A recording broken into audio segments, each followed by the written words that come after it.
welcome to SDS Presents. I'm Lukas, Siska. If you stretch, it will help your swimming performance. I'm going to give you 4 stretches that can actually increase your speed in the water without not swimming any extra laps. So sit back, relax, and soak it all in.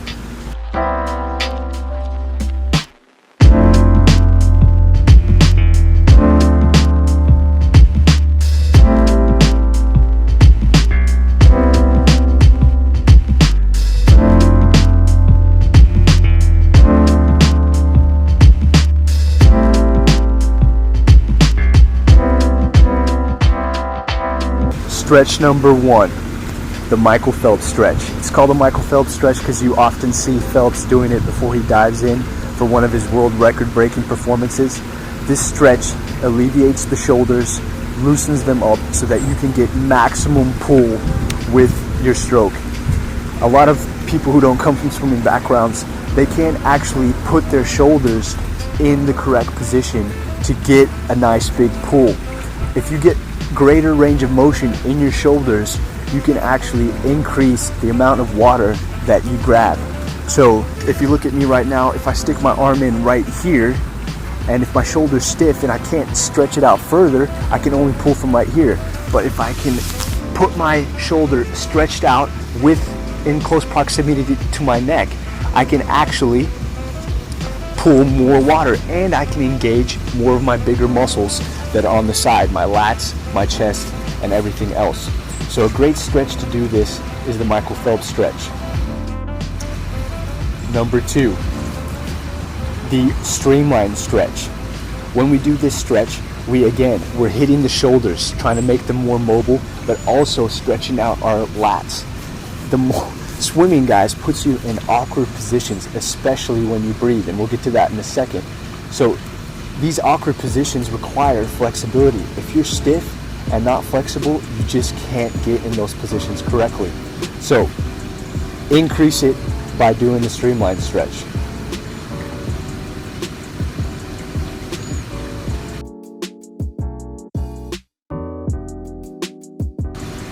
Number 3, ankle flexibility.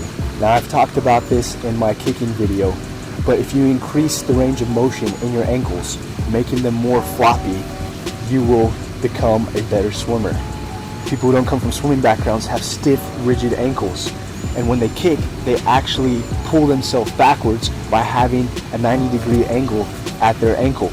If you keep those ankles floppy, it will allow for a fin-like motion, therefore causing greater propulsion and taking actually less energy to do because your legs are just chilling back there with their ankles flopping, giving you propulsion without even thinking about it. So here's a good ankle stretch to take care of that problem.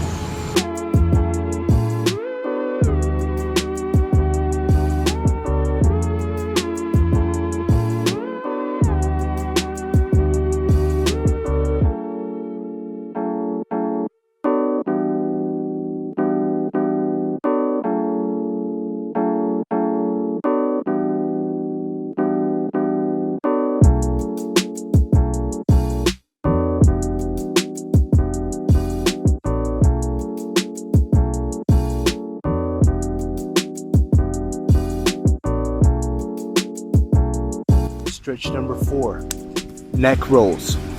Guys, just like I mentioned in the previous steps, if you have more of a flexible neck, when you breathe, you can get your head in the correct position. If your neck is stiff and you go for a breath, you're actually causing a lot of drag because you can't turn your head there properly.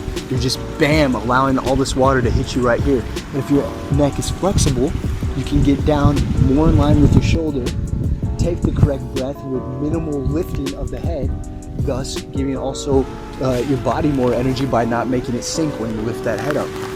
Having good neck flexibility is huge, so if you gently work on it all the time, you will increase that range of motion and allow you to be more flexible.